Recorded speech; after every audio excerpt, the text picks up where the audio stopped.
ಇತ್ತೀಚಿನ ಸಂಚಿಕೆಗಳನ್ನು ಜಾಹೀರಾತಿನ ಕಿರಿಕಿರಿ ಇಲ್ಲದೆ ನೋಡಿ.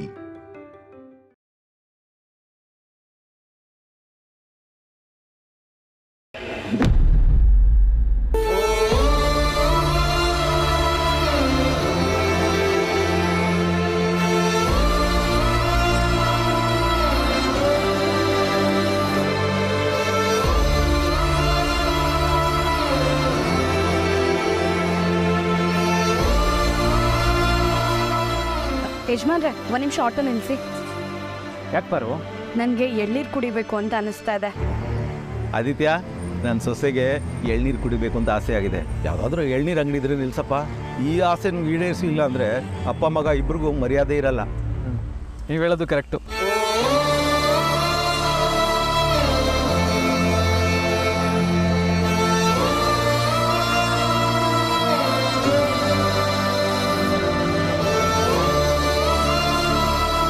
ನಿಧಾನಕ್ಕೆ ಬಮ್ಮ.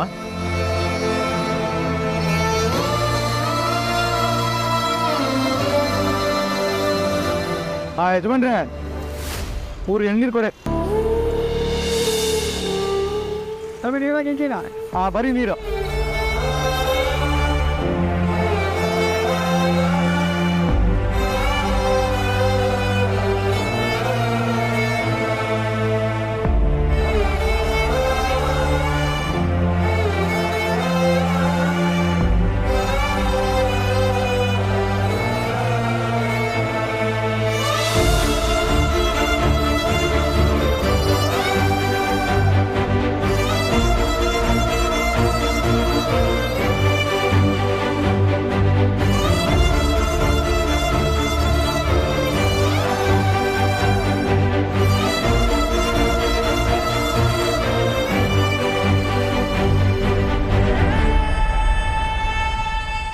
ರೂಪಿ, ಇನ್ನೊಂದು ಎಳ್ನೀರು ಬೇಕಾ? ಮೇಡಮ್ ಅವರು ಅಣ್ಣ, ಸ್ಪೆಷಲ್ ಅಣ್ಣ. ಸರಿ ಪಚ್ಚ. ಆದಿತ್ಯ, ಪಾರ್ವತಿ ಚೆಕಪ್ಗೆ ದುಡ್ಡು ಕೊಡೋದು ಬೇಡ ಅಂದೆ. ಸರಿ, ಈಗ ಒಂದು ಎಳ್ನೀರು ಕೊಟ್ಟು ಹಾಕು ಇಲ್ವಾ ನಮಗೆ? ಅಪ್ಪ, ನೀವು ತಪ್ಪು ತಿಳ್ಕೊತಾ ಇದ್ದೀರಾ. ತಪ್ಪು ತಿಳ್ಕೊತಾರ ನೀನು ನಡ್ಕೋಬೇಡ. ನೀನು ಆಟನ ಬೇರೆ ವಿಷಯದಲ್ಲಿ ಇಟ್ಕೋ. ಎಳ್ನೀರು ದುಡ್ಡು ನಾನು ಕೊಡ್ತೀನಿ. ಯಜಮಾನ್ರೆ, ಎಷ್ಟಾಯಿತು? ಸರಿ ಪಚ್ಚ. ತಗೊಳ್ಳಿ, ಚಿಲ್ಲರೆ ನೀವೇ ಇಟ್ಕೊಳ್ಳಿ. ನನ್ನ ಸೊಸೆಗೂ ಅವಳು ಹೊಟ್ಟೆಲಿರೋ ಮಗುಗೆ ಒಳ್ಳೆ ದಾರಿ ಅಂತ ಹರಿಸಿ ಸಾಕು. ತಾಯಿ ಮಗುಗೆ ಇಬ್ಬರಿಗೂ ಒಳ್ಳೆಯದಾಗಿ.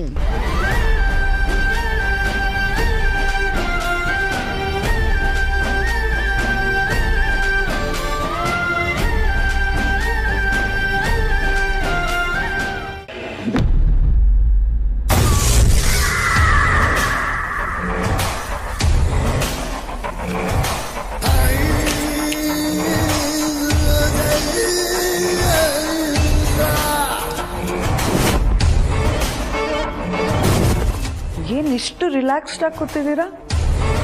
ಅದು ಈ ಜಾಗದಲ್ಲಿ. ಪ್ರತಿದಿನ ಇಲ್ಲಿ ಅಖಿಲ ಅವ್ರನ್ನ ನೋಡಿ ಅಭ್ಯಾಸ, ಅದಕ್ಕೆ ಕೇಳಿದೆ. ಅಖಿಲ ಅದಕ್ಕೆ ನಂತರ ಅವ್ರ ಜಾಗದಲ್ಲಿ ನನ್ನ ಅಕ್ಕನ ಮಗಳು ಜನನಿನ ನೋಡೋ ಅಭ್ಯಾಸ ಮಾಡ್ಕೊ. ಬಂದಾಗ್ಲಿಂದ ಇದೇ ಮಾತು ಹೇಳ್ತಾ ಇದ್ದೀರಾ. ಆದರೆ ಇವತ್ತು ಹೇಳ್ತಿರೋದ್ರಲ್ಲಿ ಕಾನ್ಫಿಡೆನ್ಸ್ ಸ್ವಲ್ಪ ಜಾಸ್ತಿ ಕಾಣಿಸ್ತಿದೆ. ಅಂಥದ್ದು ಏನು ನಡೀತು? ಇಷ್ಟು ದಿನ ನನ್ನ ಮನಸ್ಸಲ್ಲಿದ್ದು ಕೊರಗು ಏನಪ್ಪ ಅಂದರೆ, ಆ ಡ್ರೈವರ್ ಮಗಳಿಗೂ ನಮ್ಮ ಜನನಿ ಸಮಕ್ಕೆ ಎಲ್ಲ ಸೌಲಭ್ಯಗಳು ಸಿಗ್ತಿವೆ ಅನ್ನೋದು.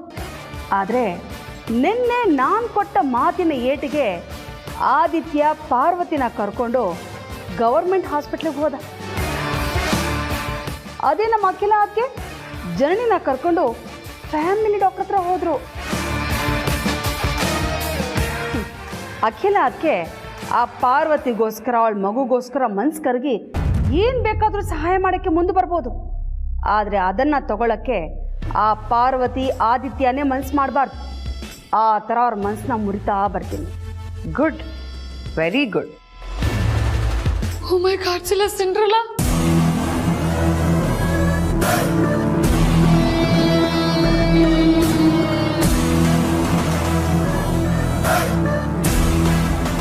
ಗೊತ್ತಾಯ್ತು, ನನಗೀಗೆಲ್ಲ ಗೊತ್ತಾಯ್ತು.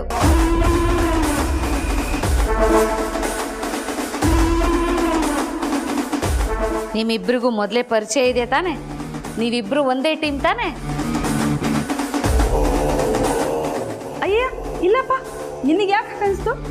ನಾನು ಅಲ್ಲಿ ನಿಂತ್ಕೊಂಡೆ ನಿಮ್ಮಿಬ್ಬರನ್ನು ಗಮನಿಸ್ತಾ ಇದ್ದೆ. ನೀವಿಬ್ರು ಏನೋ ಮಾತಾಡ್ತಾ ಇದ್ದೀರಾ. ನೀವದೇನೋ ಮುರಿತೀನಿ ಅಂದ್ರಿ, ಇವಳು ಅದಕ್ಕೆ ಗುಡ್ ಅಂದ್ಲು. ಓ ಅದಾ, ಅದು ಇವರು ಮೈಕೈ ನೋವು ಅಂತ ಹೇಳಿದ್ರು, ಅದಕ್ಕೆ ನಾನು ಮಾತ್ರೆ ಕೊಟ್ಟಿದ್ದೆ. ನೋಡಿದ್ರೆ ಇವ್ರು ಮಾತ್ರೆನೇ ತಗೊಂಡಿಲ್ಲ, ಆದ್ರೂ ನೋವು ಹೊರಟೋಯ್ತು ಅಂದರು. ಅದು ಹೇಗೆ ಅಂತ ಕೇಳಿದೆ. ಅದಕ್ಕೆ ಇವರು ನಾನು ಒಂದ್ಸಲ ಮೈ ಮುರಿದ್ರೆ ನೋವೆಲ್ಲ ಹೊರಟೋಗುತ್ತೆ ಅಂದರು. ಅದಕ್ಕೆ ಗುಡ್ ಅಂತ ಹೇಳಿದೆ ಅಷ್ಟೆ. ನೋವೇ ಚಾನ್ಸೇ ಇಲ್ಲ. ನೀನು ಹೇಳ್ತಾ ಇರೋದ್ರ ಮೇಲೆ ನಂಗೆ ನಂಬಿಕೆನೇ ಬರ್ತಾ ಇಲ್ಲ. ನಿಮ್ಮಿಬ್ಬರದು ಹಳೇ ಪರಿಚಯ ಅದಂತೂ ಗ್ಯಾರಂಟಿ. ಆದರೆ ಹೇಗೆ ಅಂತ ಗೊತ್ತಾಗ್ತಾ ಇಲ್ಲ.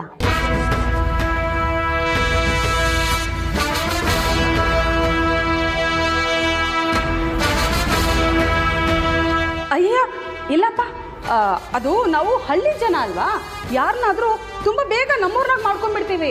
ಈಗ ನಿನ್ನ ನೋಡು, ನಾನು ಶಿಷ್ಯಾಗಿ ಮಾಡ್ಕೊಂಡಿಲ್ವಾ?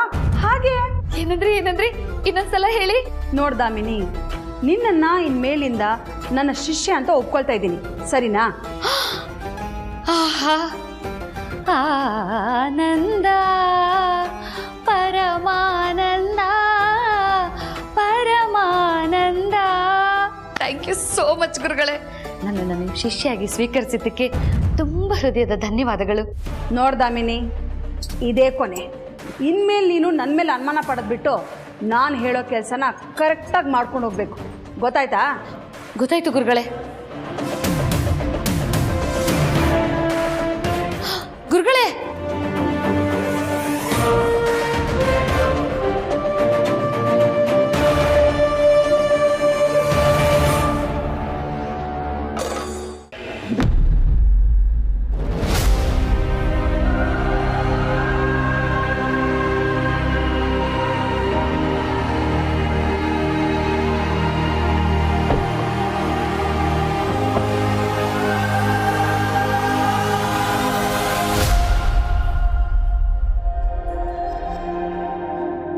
ಪಾರ್ವತಿಗೆ ಕಳೆದ ಸಲ ವಿಟಮಿನ್ ಡಿಫಿಷಿಯನ್ಸಿ ಇದೆ ಅಂತ ಡಾಕ್ಟರ್ ಹೇಳಿದ್ರು. ಈ ಸಲ ಅದು ಸರಿ ಹೋಗಿದೆಯೋ ಇಲ್ವೋ? ಜಯ, ರಘು ಬಂದ್ರ ಮನೆಗೆ? ಇಲ್ಲ ಮ್ಯಾಮ್, ಇನ್ನೂ ಬಂದಿಲ್ಲ. ಸರ್ಕಾರಿ ಆಸ್ಪತ್ರೆಗೆ ಅಲ್ವಾ ಮರೆ ಹೋಗಿರೋದು ಅವರು. ಇವರಿತ್ತೆ ತಡ ಆಗ್ಬೋದು.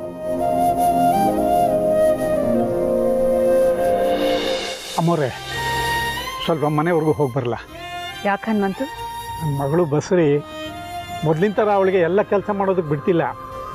ಅವರು ಆಸ್ಪತ್ರೆಯಿಂದ ಬರೋಷ್ಟರಲ್ಲಿ ಅಡುಗೆ ಮಾಡಿಟ್ಟಿರೋಣ ಅಂತ. ದೊಡ್ಡ ಯಜಮಾನರು ಊಟ ಮಾಡಿಕೊಂಡು ಇಲ್ಲ ಡಬ್ಬಿ ಕಟ್ಕೊಂಡು ಕೆಲಸಕ್ಕೆ ಹೋಗ್ಬೋದಲ್ಲ ಅಂತ. ನಮ್ಮ ಮನೆಯಲ್ಲಿ ಅರಸನ ಕೋಟೆ ಥರ ದಿನ ಹಬ್ಬದೂಟ ಇರೋಲ್ಲ. ಇರೋದನ್ನೇ ಬಿಸಿ ಬಿಸಿಯಾಗಿ ಮಾಡಿ ಮನೆ ಊಟ ಕೊಡೋಣ ಅಂತ. ಸರಿ, ಹೋಗ್ಬ. ಹನುಮಂತು, ಅಮ್ಮ, ಇವತ್ತು ಬೇರೆ ಯಾವ ಕೆಲಸನೂ ಇಲ್ಲ, ಹಾಗಾಗಿ ವಾಪಸ್ ಬರೋ ಅಗತ್ಯ ಏನೂ ಇಲ್ಲ. ನಿನ್ನ ಕೆಲಸನೆಲ್ಲ ನಿಧಾನವಾಗಿ ಮಾಡ್ಕೊ. ಆಗ್ಲಿಮ್ಮ.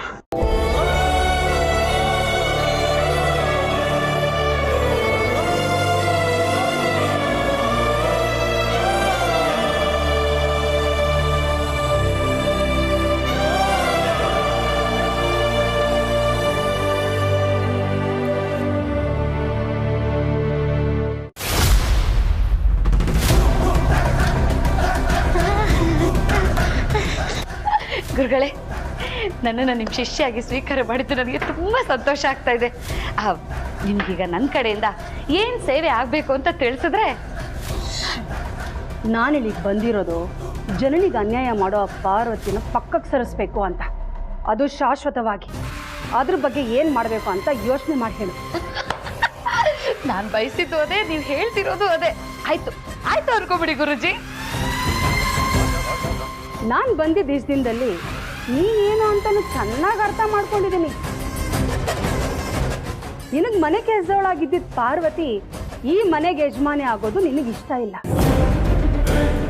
ನಿನ್ನ ಕೈ ಕೆಳಗೆ ನೀನು ಹೇಳ್ತಿದ್ದ ಕೆಲಸನ ಮಾಡ್ಕೊಂಡಿದ್ದಿದ್ದ ಪಾರ್ವತಿ ಈಗ ನಿನಗೇ ಕೆಲಸ ಹೇಳೋ ಸ್ಥಾನದಲ್ಲಿ ಕೂರೋದು ನಿನಗಿಷ್ಟ ಇಲ್ಲ ಅಲ್ವಾ? ಕರೆಕ್ಟಾಗಿ ಅರ್ಥ ಮಾಡ್ಕೊಂಡಿದ್ದೀರಾ. ಆದರೆ ಜನನಿ ವಿಷಯದಲ್ಲಿ ನಿನ್ನ ಮನಸ್ಸಿನಲ್ಲಿ ಏನು ಅಂದ್ಕೊಂಡಿದ್ಯಾ ಅನ್ನೋದು ನನಗೆ ಪೂರ್ತಿ ಅರ್ಥ ಆಗಲಿಲ್ಲ. ಅದಕ್ಕೆ ಈಗಲೇ ಎಚ್ಚರಿಸ್ಬಿಡ್ತೀನಿ. ಅಖಿಲ ಅದಕ್ಕೆ ನಂತರ ಈ ಮನೆಗೆ ಯಜಮಾನಿ ಆಗೋದು ನನ್ನ ಅಕ್ಕನ ಮಗಳು ಜನನಿ. ಅದಕ್ಕೆ ನೀನೇನಾದರೂ ಅಡ್ಡಿ ಮಾಡಕ್ ನೋಡಿದ್ರೆ ಅಯ್ಯೋ, ನನ್ನ ಗಂಡ ಮೋಹನ್ ಮೇಲೆ ಆಣೆ, ಈ ಮನೇಲಿ ನಿಮ್ಮ ವಿರೋಧ ಕಟ್ಕೊಂಡು ಯಜಮಾನಿ ಆಗೋ ಆಸೆ ನನಗೆ ಖಂಡಿತ ಇಲ್ಲ. ನೀನು ಈ ಮನೆ ಯಜಮಾನಿ ಆದ್ರೆ ನನಗೇನೂ ತೊಂದರೆ ಇಲ್ಲ.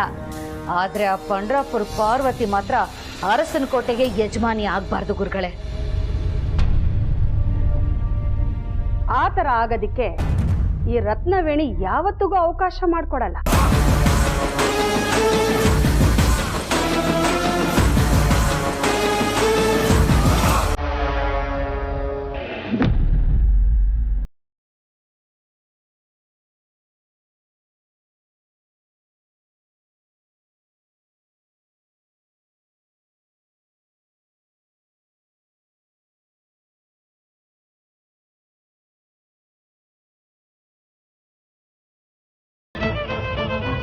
ನಿಮ್ ದಾರಿನೇ ಕಾಯ್ತಿದ್ದೆ. ಆಟೋ ಶಬ್ದ ಕೇಳಿ ಓಡ್ ಬಂದೆ. ಅಕ್ಕ, ಡಾಕ್ಟರ್ ನಿಮ್ಮನ್ನ ನೋಡಿ ಏನಂದ್ರು? ಏನು ತೊಂದರೆ ಇಲ್ಲ ತಾನೆ? ಏನು ತೊಂದರೆ ಇಲ್ಲ, ಎಲ್ಲ ನಾರ್ಮಲ್ ಆಗಿದೆ ಅಂತ ಹೇಳಿದ್ರಮ್ಮ. ಹೊಟ್ಟೆಲಿರೋದು ಯಾರು ಹೇಳಿ? ಅರಸನ್ ಕೋಟೆ ಕುಡಿ ಚೆನ್ನಾಗೇ ಇರ್ಬೇಕು.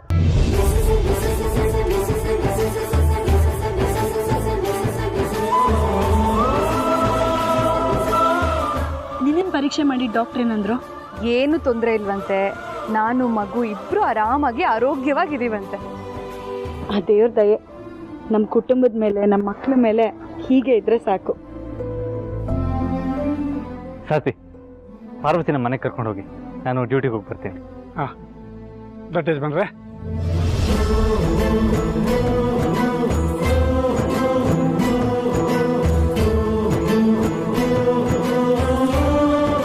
ಅದು ನಾವು ಬೇಗ ಬಂದ್ವಿ. ನೀವು ಸರ್ಕಾರಿ ಆಸ್ಪತ್ರೆಗಲ್ವಾ ಹೋಗಿದ್ದು? ಅಲ್ಲಿ ಜನ ಜಾಸ್ತಿ ಇರ್ತದೆ, ನೀವು ಬರೋದು ತಡ ಆಗುತ್ತೆ ಅಂತ ಗೊತ್ತಾಯಿತು. ಅದಕ್ಕೆ ನೀವು ಬಂದೇನು ಸುಧಾರಿಸ್ಕೊಳ್ಳೋರಲ್ಲ, ಸೀದಾ ಹೊರಟ್ಬಿಡ್ತೀರಿ ಕೆಲಸಕ್ಕೆ. ನಾನು ಬೇಗ ಬಂದಿದ್ನಲ್ಲ, ಅಡುಗೆ ಎಲ್ಲ ರೆಡಿ ಮಾಡಿದ್ದೆ.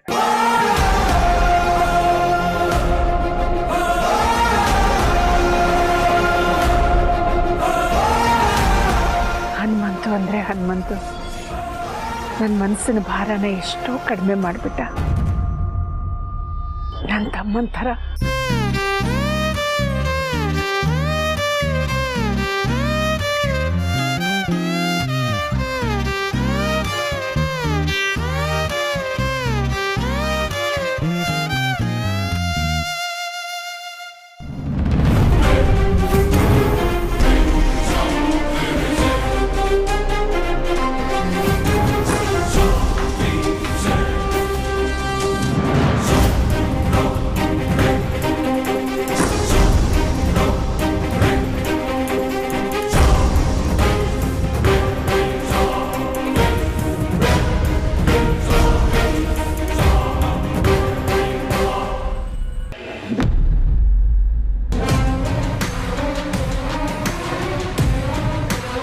ಏನು ಬನ್ನಿ ಅಂತ ಕರ್ದಿಯಲ್ಲ, ಏನು ವಿಷಯ?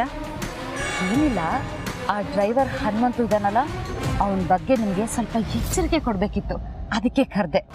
ಆಸ್ತಿಯಲ್ಲಿ ಭಾಗ ಕೇಳಿದ್ದಕ್ಕೆ ನಮ್ಮ ಆದಿತ್ಯನೂ ಆ ಪಾರ್ವತಿನೂ ಈ ಮನೆಯಿಂದ ಹೊರಗಾಕಿದ್ರು. ಇರೋ ಬರೋ ಅಧಿಕಾರನೆಲ್ಲ ಕಿತ್ಕೊಂಡು.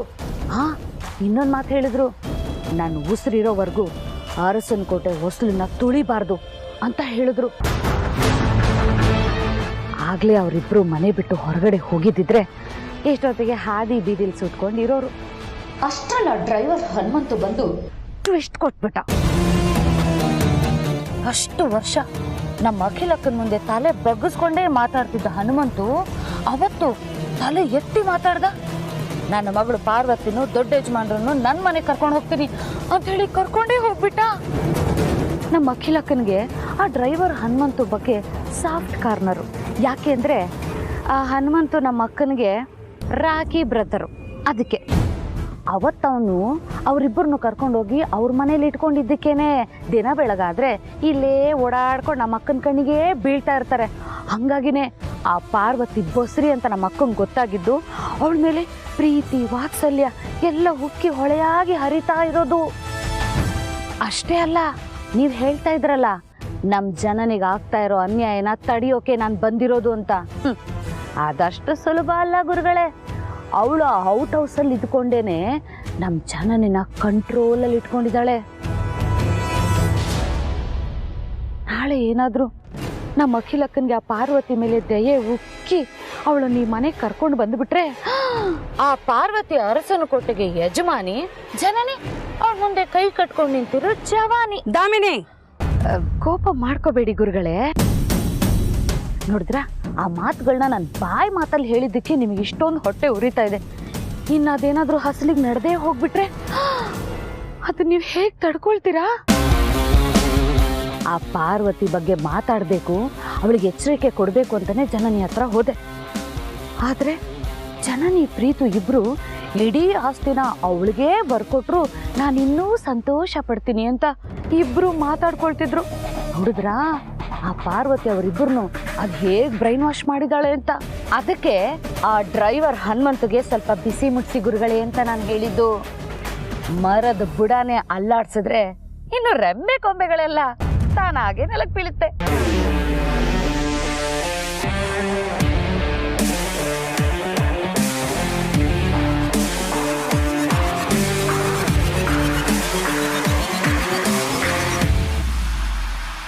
ನಾನು ಹೋಗಿ ಬರ್ತೀನಿ. ಅಪ್ಪ, ಇನ್ನೊಂದು ವಿಷಯ. ಮೊನ್ನೆ ತಾಯಿ ಕಾರ್ಡ್ ಹೆಸರಲ್ಲಿ ದಿನಸಿ ಹಣ್ಣು ಎಲ್ಲಿಂದ ಬಂತು, ಅದನ್ನ ಯಾರು ಕೊಟ್ಟಿದ್ದು ಅಂತ ನಮ್ಮೆಲ್ಲರಿಗೂ ಗೊತ್ತಾಯ್ತು.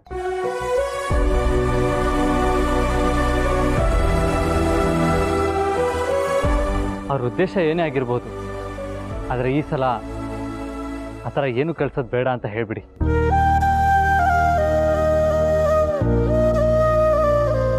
ಯಾಕೆಂದರೆ ಬಸ್ರಿ ಹೆಂಡ್ತಿನ ಆರೈಕೆ ಮಾಡದಿರುವಂಥ ಅಯೋಗ್ಯ ಗಂಡ ಅಂತ ಬೇರೆ ಯಾರು ನನ್ನ ಹಾಡ್ಕೊಳ್ಳೋದು ಬೇಡ. ಅದಕ್ಕೆ ಪ್ಲೀಸ್.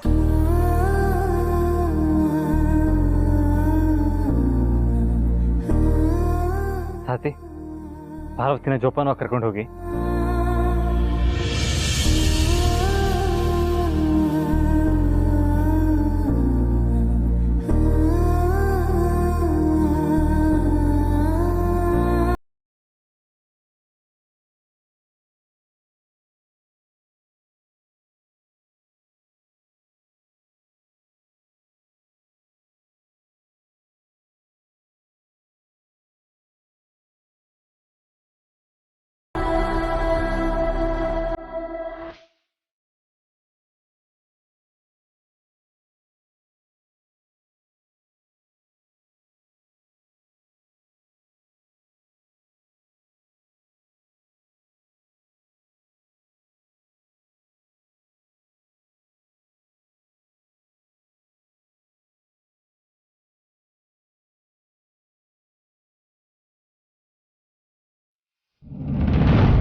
ಒಂದು ನಿಮಿಷ ನಿಂತ್ಕೊಮ್ಮ ಪಾರ್ವತಿ.